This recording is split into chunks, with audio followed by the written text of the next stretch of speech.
Abra sua Bíblia no Salmo de número 128. O Salmo de número 128 é um salmo que, se nós pudéssemos dar um título para ele, o título seria: Feliz o lar onde Deus é honrado. Feliz o lar aonde Deus é honrado. O Salmo 128 diz: Bem-aventurado aquele que teme ao Senhor e anda nos seus caminhos. Pois comerás do trabalho das tuas mãos, feliz serás e te irá bem. A tua mulher será como a videira frutífera aos lados da tua casa. Os seus filhos como plantas de oliveira à roda da tua mesa. Eis assim será abençoado o homem que teme ao Senhor. O Senhor te abençoará desde Sião. E tu verás o homem de Jerusalém e todos os dias da tua vida. E tu verás o bem de Jerusalém em todos os dias da tua vida. E verás os filhos de teus filhos e paz sobre Israel. O livro de Salmo foi e continua sendo como guia devocional, livro de orações, inário do povo de Deus. O livro de Salmo é formado por 150 salmos. E o Salmo 128 faz parte de um grupo, ou por que não dizer de um conjunto de salmos, de 15 salmos, conhecido como o Salmo do caminhante, o Salmo da jornada, o Salmo da estrada, o Salmo de romagem. Por quê? Porque era um dos salmos que as famílias israelitas que iam para Jerusalém, em uma das 3 festas mais importantes, elas iam cantando o Salmo de número 120, 121, 122, até o Salmo 134. As famílias iam cantando estes salmos todas as vezes que a família ia para Jerusalém. Esse salmo, à semelhança do Salmo de número 127, escrito por Salomão, o Salmo 128, não se sabe quem o escreveu. Nós sabemos que é um texto inspirado por Deus, porque está inserido no cânon sagrado. Aquela viagem durava dias, e os judeus iam debaixo daquele sol causticante, e esta mensagem do Salmo servia para motivar, para inspirar, para enchê-los de esperança e de alegria. E este salmo, a semelhança do 127, fala de família. Agora é interessante que o Salmo 127 usa como figura a guerra. E eis que os filhos serão herança do Senhor, e o fruto do ventre o seu galardão, como flechas na mão do guerreiro. Assim os filhos são os filhos da mocidade. Mas no verso 1, se o Senhor não guardar a cidade, em vão vigia a sentinela. Está falando está usando a figura de soldado, de sentinelas, de guerreiros. Porém, o Salmo 128 usa a figura do campo, do camponês. E o Salmo começa assim, 128, bem-aventurado, ou seja, feliz aquele que teme ao Senhor e anda nos seus caminhos. É um salmo que apresenta para todos nós o ideal de felicidade bíblica, o ideal de felicidade para um judeu lá no Oriente, um ideal de felicidade. E qual seria esse ideal de felicidade? Ter trabalho, ter esposa, ter filhos, ter uma vida longa e ter netos. Esse era o ideal de felicidade para um judeu naquele tempo. Ter uma lavoura, ter um campo, ter um sítio, ter uma chácara, ter uma fazenda, ter trabalho, ter uma esposa, ter filhos, ter uma vida longa e também poder ver os netos, e verás os filhos dos teus filhos, pais, sobre Israel. Agora preste atenção como começa o Salmo. Feliz aquele que teme ao Senhor e anda nos seus caminhos. Feliz. Mas afinal de contas, qual é o conceito de felicidade? Se eu perguntasse para você hoje, o que é felicidade para você? O que é ser feliz para você? O que é ser feliz para você? Aristóteles disse que a felicidade é o maior desejo dos seres humanos. A felicidade é o maior desejo dos seres humanos. Aristóteles ainda diz que a felicidade é um estilo de vida. Com frequência eu digo para os casais, entre ter razão e ser feliz, escolha ser feliz. Mas o que é ser feliz? Augusto Cury diz, ser feliz é deixar de ser vítima dos problemas e se tornar autor da própria história. Ser feliz é deixar de ser vítima dos problemas e se tornar autor da própria história. É agradecer a Deus a cada manhã pelo milagre da vida.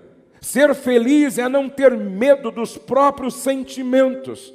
É saber falar de si mesmo.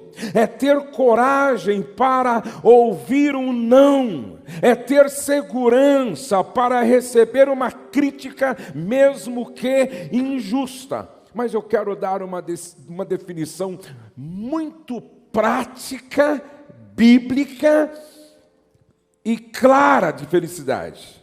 À luz da palavra de Deus, ser feliz é ter paz com Deus, paz consigo mesmo e paz com o próximo.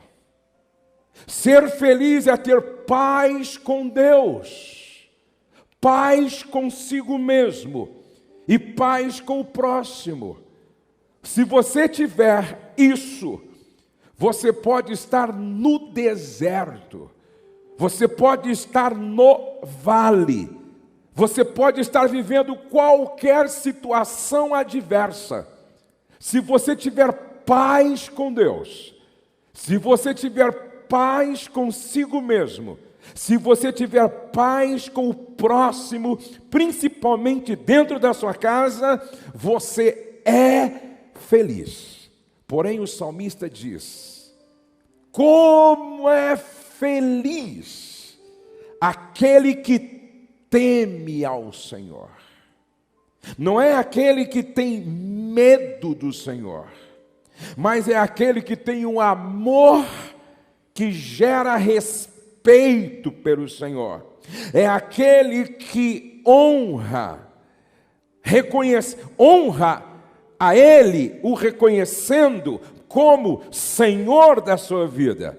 E porque Ele o reconhece como Senhor da sua vida, o seu prazer é em viver para agradá-lo.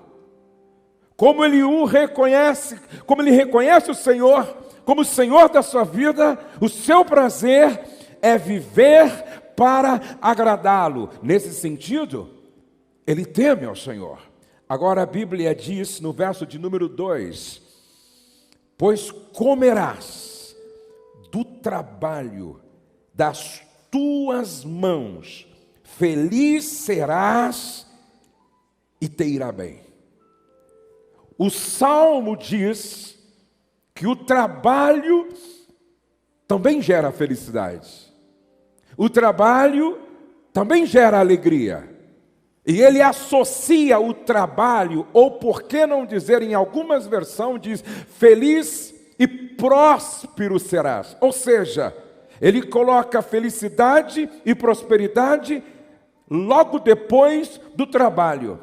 Do trabalho das tuas mãos comerás, feliz serás e tudo te irá bem. Olhem para cá, por favor. Como eu gostaria que todos os rapazes que estão namorando estivessem aqui. Porque esse salmo é dirigido para o homem antes de se casar, mas que será o homem da casa. Está falando primeiro com o homem solteiro, logo em seguida vem o homem casado, logo em seguida vem o homem pai, logo em seguida vem o homem avô. Mas primeiro fala com o homem solteiro, mas que está se preparando para casar, porque em seguida diz: a tua esposa, a tua mulher será. Está falando com o noivo, está falando com aquele que está namorando, está falando com aquele que pensa em constituir uma família com aquela com a qual ele já está noivo. E diz assim: do trabalho das tuas mãos comerás. Você não vai comer do trabalho das mãos do sogro. Você não vai comer do trabalho das mãos da sogra. Você não vai comer do trabalho das mãos solidárias da comunidade a que você pertence. Não, diz: do trabalho das tuas mãos comerás. Preste atenção, homens. A Bíblia coloca o homem no mercado de trabalho. Por quê? Porque o homem tem 3 responsabilidades básicas como líder, cabeça de uma família. Primeiro, a responsabilidade de dar proteção. Segundo, a responsabilidade de dar provisão. Terceiro, a responsabilidade de dar direção. Repete comigo: provisão, direção, proteção. Outra vez: provisão, proteção, direção. Isso tem a ver com maturidade. Isso tem a ver com responsabilidade. Isso tem a ver com integridade. À luz desse texto, eu compreendo que casamento não é para meninos. Casamento é para homens. Eu vou repetir. Casamento é para homem. Casamento não é para meninos. Porque requer maturidade, responsabilidade e integridade. Trabalho fala de serviço. Serviço tem a ver com servir. Por isso, quem não serve para casar e nem para constituir família. Veja o que Paulo disse na carta aos Efésios, capítulo 6, versos 7 e 8. Sirvam aos seus senhores de boa vontade, como servindo ao Senhor e não aos homens. Provérbios 14, verso 23. Todo trabalho árduo traz proveito, mas só falar leva à pobreza. Provérbios 12, verso 24. As mãos diligentes governarão, mas os preguiçosos acabarão como escravos. Presta atenção. As mãos do trabalhador, as mãos dos que vão à luta, as mãos dos que não têm preguiça, as mãos do diligente, preste atenção, governarão. Olha como está escrito na Bíblia a mensagem: o que é proativo, que tem iniciativa própria, que acorda cedo, que vai atrás, que arregaça as mangas, sobressai e se torna líder. Mas o preguiçoso não tem jeito, será dominado. Interessante. Quem inventou o trabalho não foi o diabo. Quem inventou o trabalho não foi Satanás. Trabalho é iniciativa de Deus. Ele faz Adão, o coloca no jardim e diz: estou te colocando aqui para você cultivar e para você guardar. Êxodo capítulo 20, verso 9 ao 11, aonde Deus dá aos homens, através de Moisés, a lei, o decálogo: 6 dias trabalharás e farás toda a tua obra. Provérbios 20, verso 13: não ames o sono, para que não empobreças. Diga para o irmão ao lado: quem dorme muito ficará pobre. Morrerá pobre.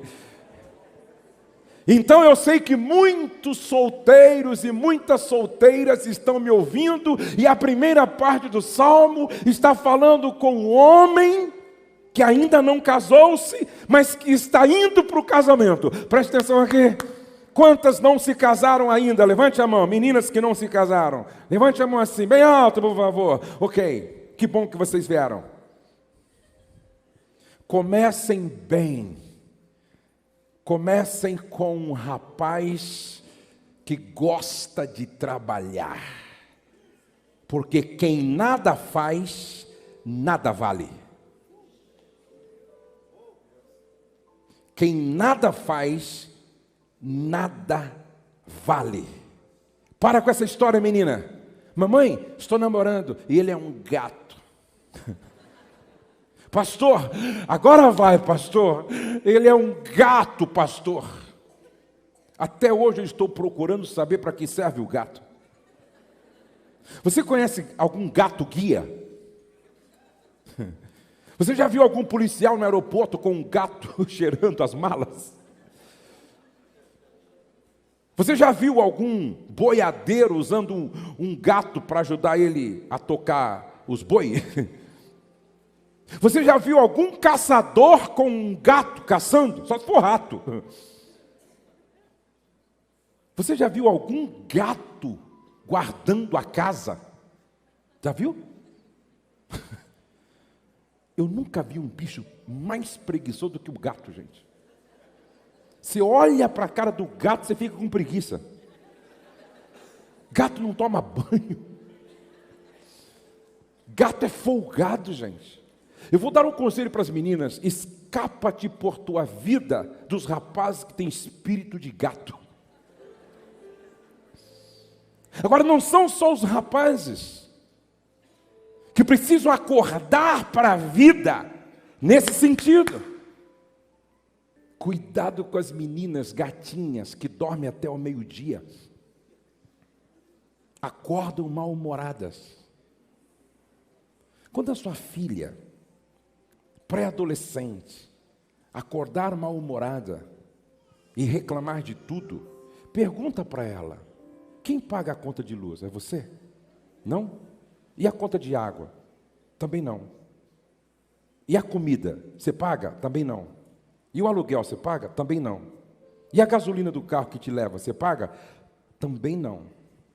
Você paga manicure, pedicure, cabeleireiro? Também não. Você paga academia? Também não.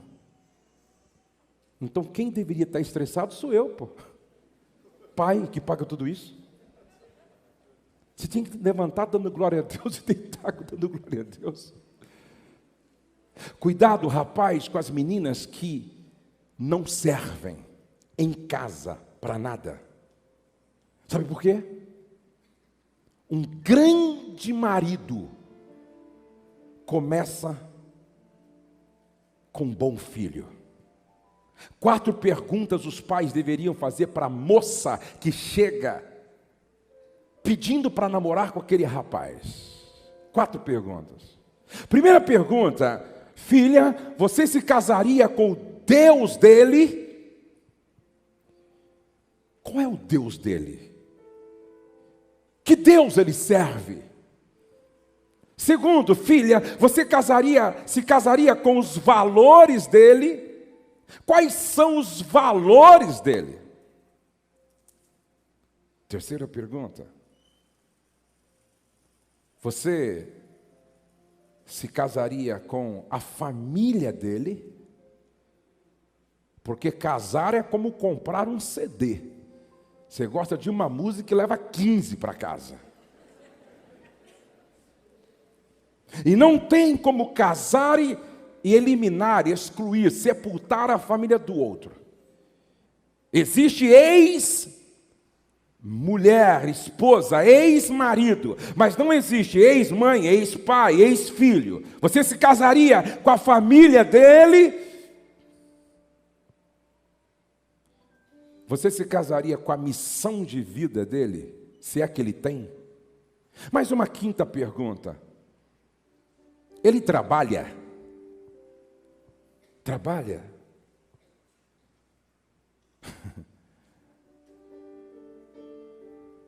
Ele trabalha? Ele ganha o mínimo necessário para sustentar você?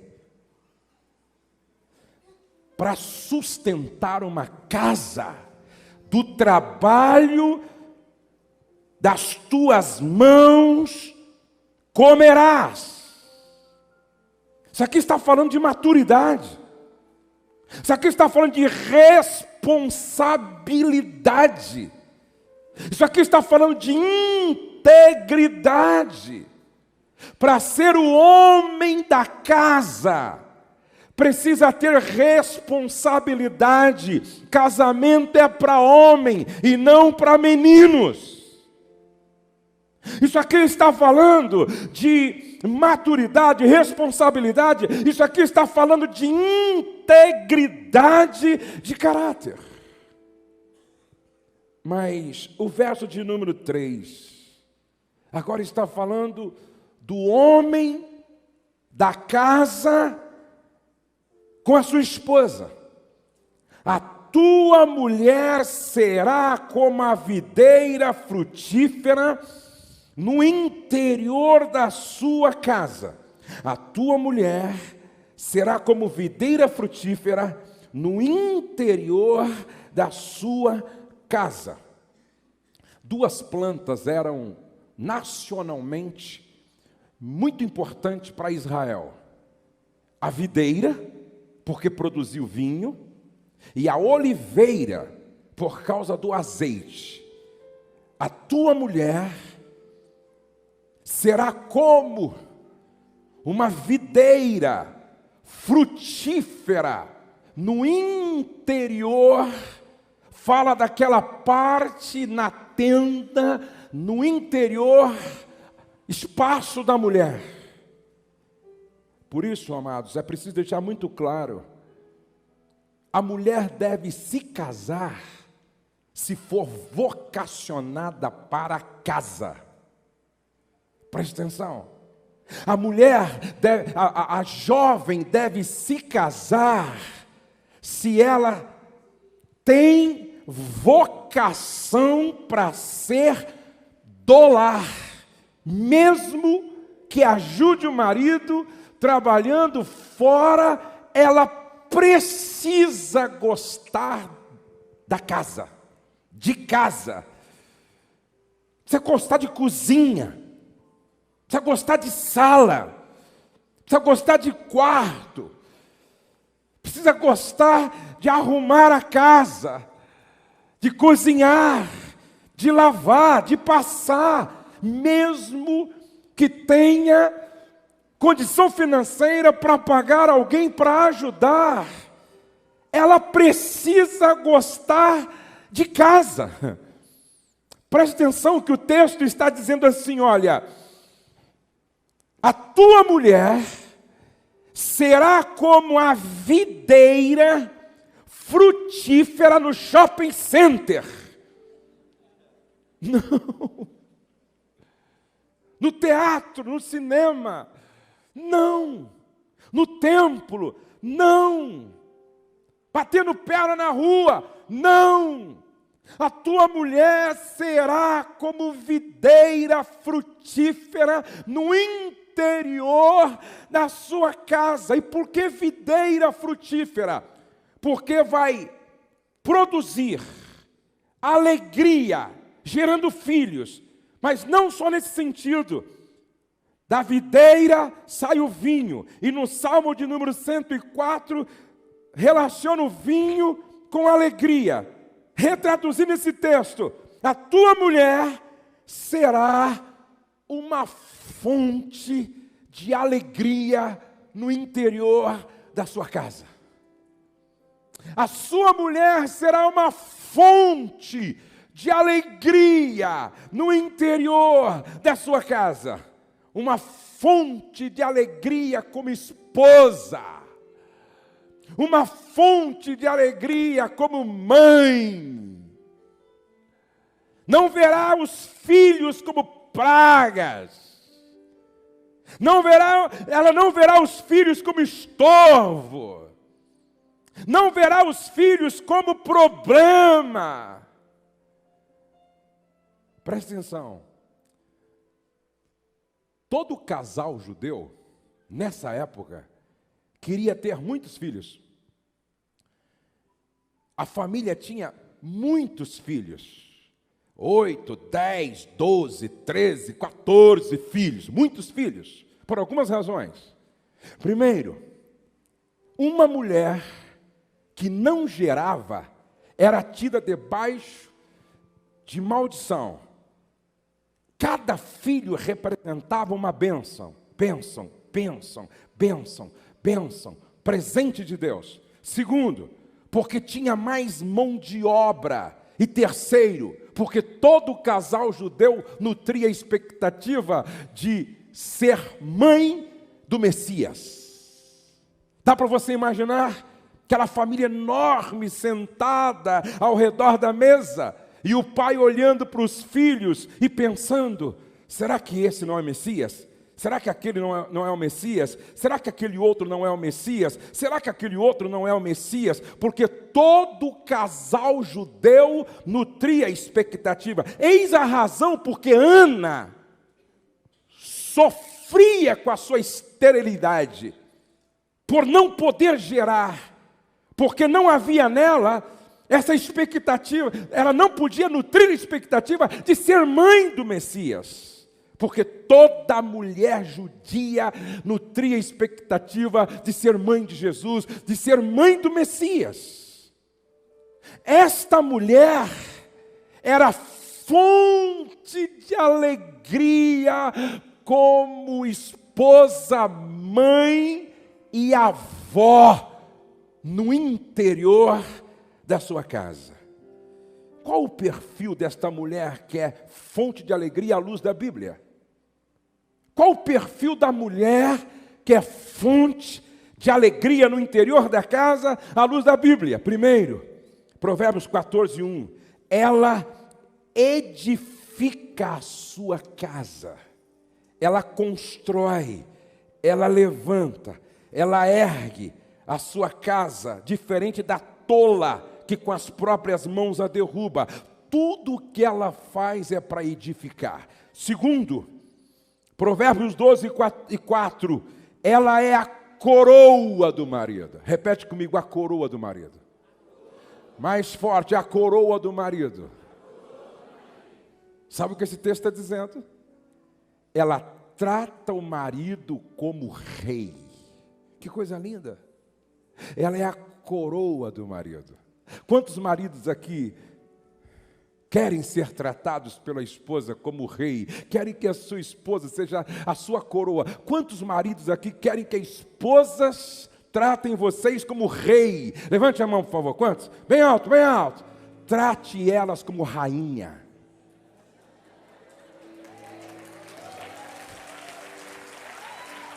É simples assim. Quer ser tratado como rei? Trate a sua mulher como rainha. Agora preste atenção. Essa mulher que é fonte de alegria, ela tem espírito manso e dócil. 1 de Pedro 3 e 4. Manso, calma, serena, tranquila. Ela conta até 10. Se precisar, ela conta até 50. Parece com a sua esposa, né, irmão? 4, Provérbios 31 e 26, diz que ela abre a boca com sabedoria. Uma mulher que abre a boca com sabedoria, ela fala o certo, na hora certa, da forma certa, no lugar certo. Número 5, essa mulher que é fonte de alegria, ela tem autoestima. Cantares capítulo 1, versos 5 e 6, muito interessante esse texto. Ela diz assim, olha, os meus irmãos se revoltaram contra mim e me colocaram para guardar as vinhas deles. E eu fiquei tanto tempo exposta ao sol que a minha pele ficou queimada e escurecida. Porém, olha que coisa linda. Porém, eu continuo bela como as cortinas do templo de Salomão. Você lê o livro de Cantares, você vê algo extraordinário nesta mulher. A sua autoestima, a sua autopercepção. Ela diz assim, eu sou o lírio dos vales e a rosa de Saron. Irmã, a maneira como você se enxerga determina a sua felicidade ou infelicidade. A maneira como você se percebe determina o seu sucesso ou o seu fracasso.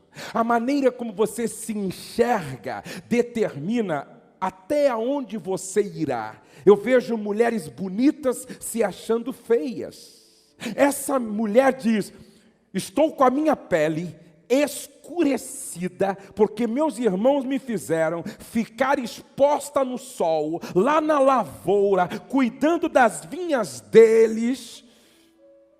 Porém, quando eu me vejo, eu me enxergo tão bela como as cortinas do palácio de Salomão. Como é que você se vê? Eu estava em Londres, ministrando, depois do culto fui almoçar com um grupo de esposas de pastores e pastores. E eu e a Rose vimos lá, né, Rose? Uma esposa de pastor que estava batalhando para emagrecer. E ela tinha já perdido alguns quilos, não é? Só que ainda não estava no peso ideal. Mas ela fazia cada brincadeira com ela mesma. E ela falava de um jeito assim, como sendo a dona da cocada preta. Ela brincando com a sua própria, com o seu próprio peso. E ela se achava, assim, a mais bonita de todas. Eu achei aquilo maravilhoso. Passe a se enxergar como Deus te vê. Quando Deus olha para você, Ele diz, pérola de raro valor. Quando Deus olha para você, Ele diz, você é a menina dos meus olhos. Quando Deus olha para você, Ele diz, você é templo do meu Espírito Santo. Quando Deus olha para você, Ele diz, você é a catedral móvel que transporta a minha glória. Quando Deus olha para você, Ele vê Jesus em você. Por isso, se enxergue como Deus te enxerga. Se perceba como Deus te percebe. E aí, você diz, mas o meu marido, se o teu marido te ama, ele sempre vai olhar para você com as lentes do amor. E essas lentes fazem milagre, gente. Às vezes eu vejo assim algumas irmãs dizendo assim, ó, o marido não é aquela coisa toda, não é? O marido não está com essa corda toda. E eu vejo algumas irmãs falando assim, numa roda, é um gato, não é? É lindo, não é? Olha que maravilhoso. Aí você diz assim, o amor faz milagre. A beleza está nos olhos de quem vê. Preste atenção, a beleza está nos olhos de quem vê. Número 6, Provérbios 31 e 23, essa mulher que é fonte de alegria, ela é a causa do sucesso do marido. Irmã, olhe para cá. A maneira como o seu marido se veste revela o tipo de mulher que ele tem. A Bíblia está dizendo que esse homem, ele era respeitado quando se assentava com os anciões na porta, por causa da mulher que ele tinha. Preste atenção, uma mulher sábia se torna a causa do sucesso do marido. Vocês ouviram aqui o Delino dizendo, eu liguei para minha mulher e disse para ela, surgiu uma oportunidade, fico aqui ou não? E a mulher sábia disse, fica.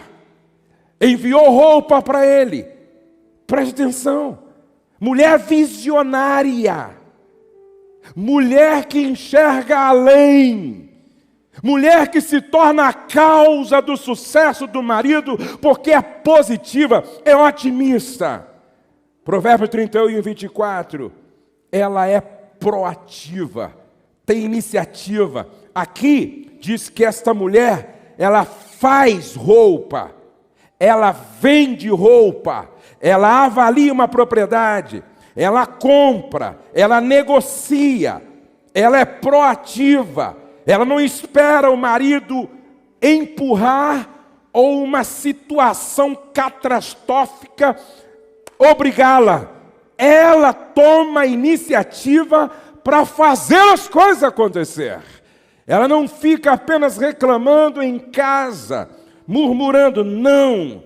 8, ela tem visão positiva do futuro. Provérbio 31, 25, diz que ela ri ao olhar para o futuro. Ela não tem medo da velhice, porque ela sabe que a beleza interior não enruga, a beleza interna não envelhece. Por isso ela olha para frente e dá risada do futuro. Ela não tem medo das rugas, porque ela está envelhecendo de forma inteligente. Efésios 5 e 24, ela exerce missão de apoio. Agora preste atenção, eu quero concluir lendo o último verso. E verás os filhos de teus filhos e pais sobre Israel. Isso é uma profecia. Você crê? Você crê que há promessas nesse salmo aqui? Faça assim com a sua mão, por favor. Faça assim. O Senhor te abençoará. Eu vou repetir. O Senhor te abençoará.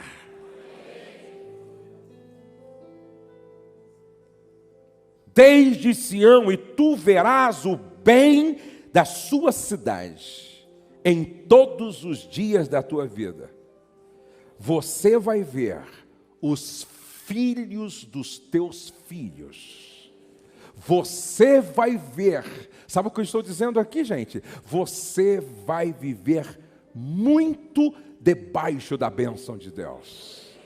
Sua vida não apenas será longa, mas debaixo da bênção de Deus. E verás os filhos dos teus filhos. Longevidade. Quantos querem viver muito aqui? Levante a mão e diga amém. Gostei desse amém. O céu é uma maravilha, mas ninguém quer ir para lá antes da hora, não é verdade?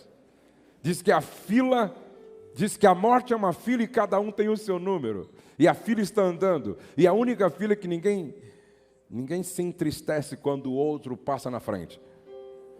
Inclusive, meu lugar está disponível. Quantos, vou perguntar de novo, a propósito. Quantos querem viver muito aqui? Diga amém. Amém. Então, o verso primeiro. Tema o Senhor e anda nos seus caminhos. Primeiro conselho, quer viver muito? Tema o Senhor e anda nos seus caminhos. Segundo conselho, durma bem. Quantas horas você está dormindo por noite? Ah, pastor, eu durmo 3, 4 horas por noite. Muito pouco. Você tem que dormir pelo menos 7 horas por noite. Salmo de número 127 e verso 2 diz assim: inútil vos será levantar de madrugada, repousar à tarde, comer o pão de dores, pois assim ele aos seus amados, ele dá ele aos seus amados o sono. Se o sono não fosse importante, Deus não teria se preocupado em deixar registrado na palavra: aos meus amados eu dou sono. Olhe para o irmão ao lado e diga, pergunte: você está dormindo bem? Preste atenção. Tem muita gente que acorda mal-humorado, irritado. Tem muita gente que levanta da cama perturbado. E aí, alguns dizem assim: o diabo está furioso, a minha esposa está furiosa, a minha sogra está furiosa, o meu sogro está furioso, lá no trabalho o diabo está solto.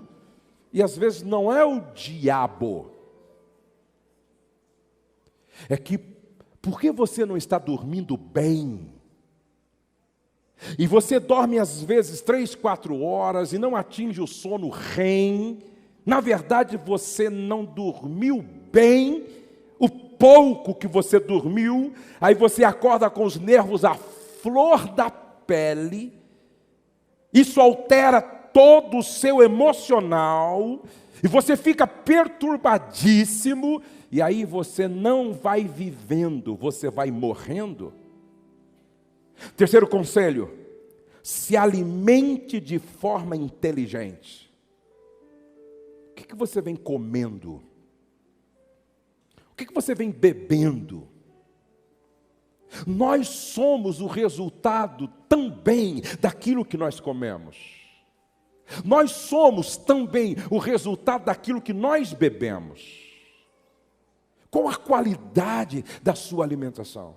Já te falaram que quanto mais colorido for o prato, mais saudável ele é? Já te falaram que refrigerante é veneno, faz mal para a saúde, altera o pH do seu sangue? Já te falaram que a gente precisa tomar, no mínimo, 3 litros de água por dia?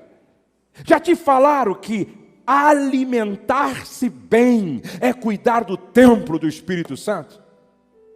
Quarto conselho: medite na palavra de dia e de noite. A Bíblia diz em Josué capítulo 1 e verso 8, Josué, medita neste livro de dia e de noite, porque fazendo isto, farás prosperar o teu caminho. Quinto e último conselho para viver muito, Efésios 6, verso 2 e 3, honra teu pai e tua mãe, para ter longa vida e vida longa próspera. Olha para cá. Um dia eu ouvi um filho dizer para mim: eu não converso com a minha mãe há 3 anos. Preste atenção. Esse filho pode ser enterrado pela mãe. A Bíblia garante vida longa para filhos que honram os pais. A desonra pode encurtar meu tempo de vida. E não só encurtar meu tempo de vida, mas fazer com que a minha vida seja não próspera, seja uma vida desgraçada, porque é uma vida que não conta com a graça de Deus. Honra teu pai e tua mãe, para que te vá bem e vivas muito tempo sobre a terra. Repete comigo pelo menos 3 vezes. Feliz é o lar onde Deus é honrado. Quando eu honro meu pai, estou honrando a Deus. Quando eu honro minha mãe, estou honrando a Deus. Feliz é o lar onde Deus é honrado. Se vocês me entenderam, aplaudam bem forte ao Senhor nessa noite. Vamos ficar de pé na presença de Deus.